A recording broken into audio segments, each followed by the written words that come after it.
Wordy Nerd and my light is changing. Let's hope it doesn't get weird. Oh, I might have already have.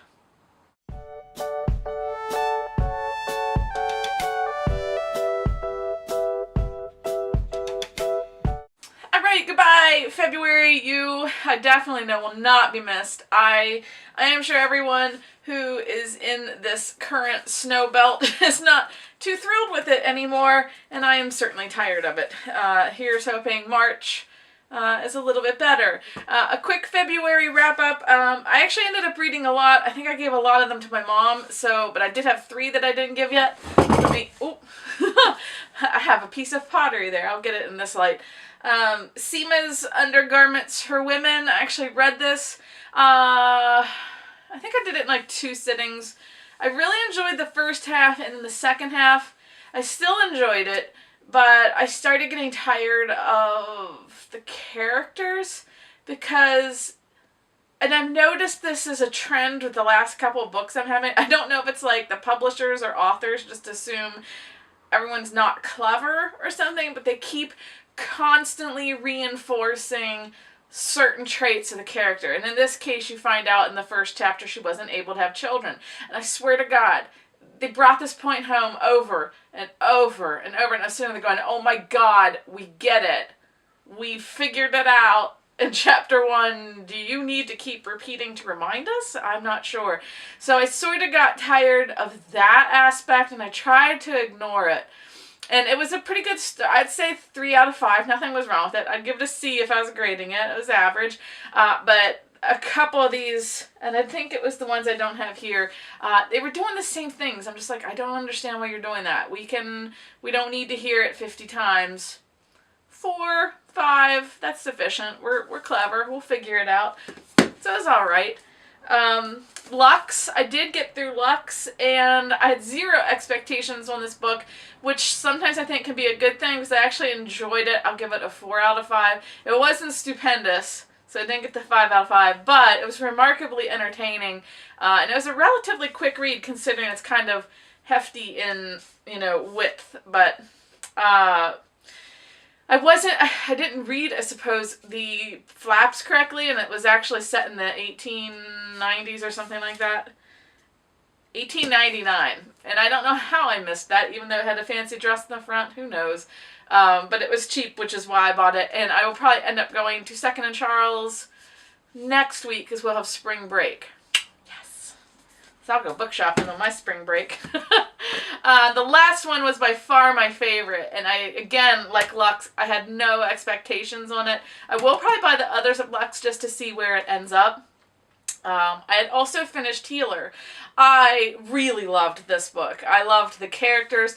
They did do the reinforcing of like, oh, this happened, oh no, but it wasn't quite nearly as aggravating as the last couple books where I've had that sort of experience.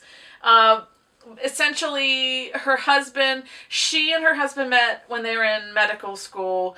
She never finished her last exam, but he, of course, did. And he went on to develop this drug. It made a lot of money. And he went on to the next drug development and met with some financial ruin. So we pick up right where that sort of just has happened. And they go live in their cabin, and everything's sort of in shambles. And they have to pick themselves back up and figure out what to do next. And so she goes back and sort of works as a family practitioner, I guess, since she didn't have her board certification. Her bird certification. But I really loved this book. I didn't know anything about it. I honestly just liked the cover. It just tends to be how I buy books. I'm like, that looks cool. But the story inside it was fantastic. I will give that one a 5 out of 5. And they wrapped it up quite nicely.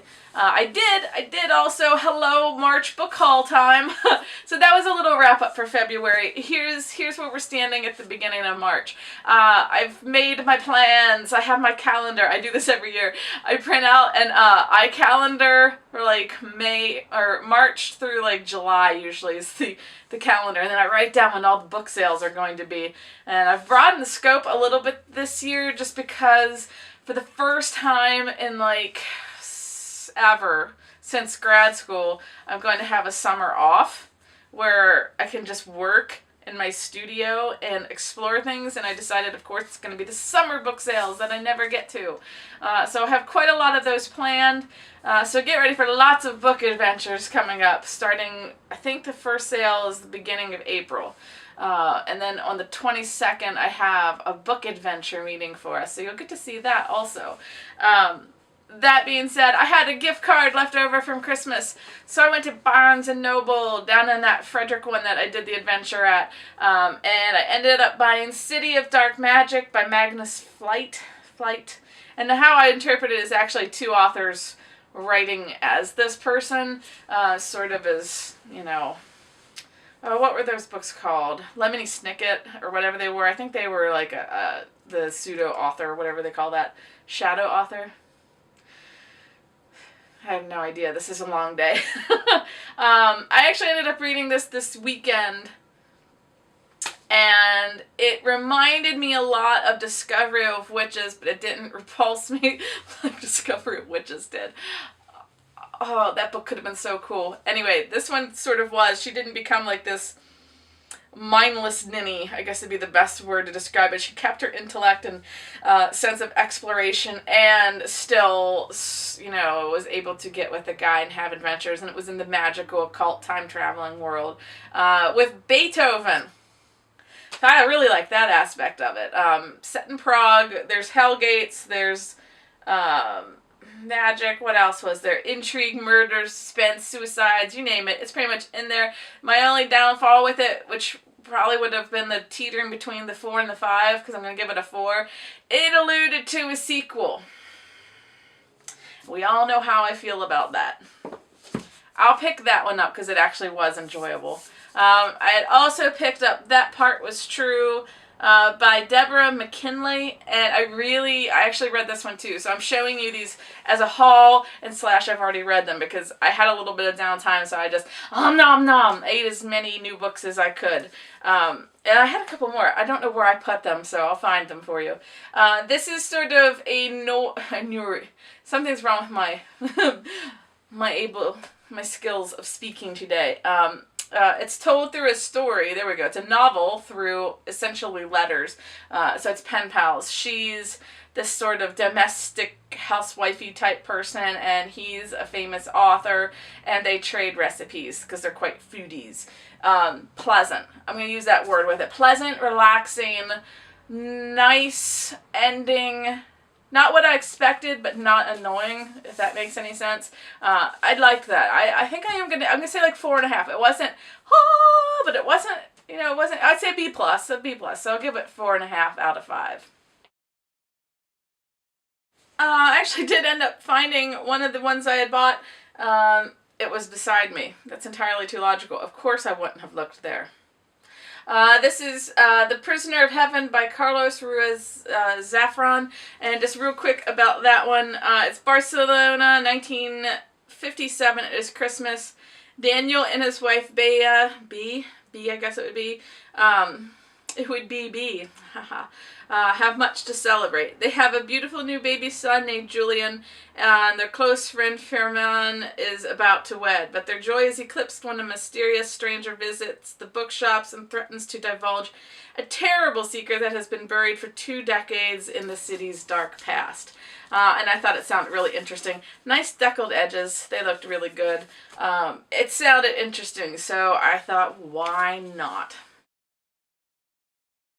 Alright, and round 2 was part of the gift card. I decided the little excess was what I paid for, but for the actual gift card, I wanted to get books that were something that I probably wouldn't have normally bought, which is how I bought these guys before they were birthday presents, so I thought, let's add to it.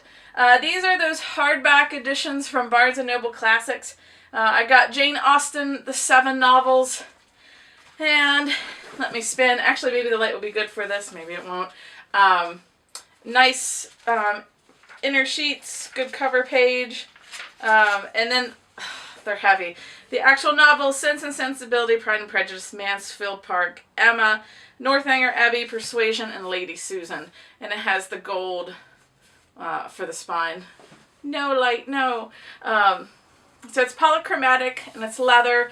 I also got the Sherlock Holmes. The Sherlock Holmes that I bought in 9th grade was like one of those little box sets of paperbacks. So I wanted to have a really nice edition. And then the spine, we have the Hound. And the back is really awesome. It has the 221B and then little, clues that are through it. Hound's tooth sort of plaid in the beginning and gold edges as well. And last but not least, I got the Dune, Das Dune, by Frank Herbert. I don't think I think I read part of this. It was my ex's. And I don't think I actually finished it. So now that I have my own edition, I will be able to. I just thought it looked really cool. Probably my only complaint on the newer ones that have come out, and you can see it sort of here, they're not nearly as vibrant color-wise as the other ones, so they sort of look out of disconnect, but I mean, that's just being nitpicky. They're still rather phenomenal. So gift card was spent.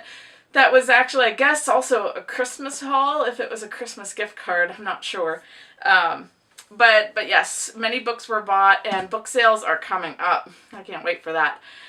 So hello, March. Welcome aboard. And what do you guys have for the month? What are you going to be reading? Have you gotten anything cool lately?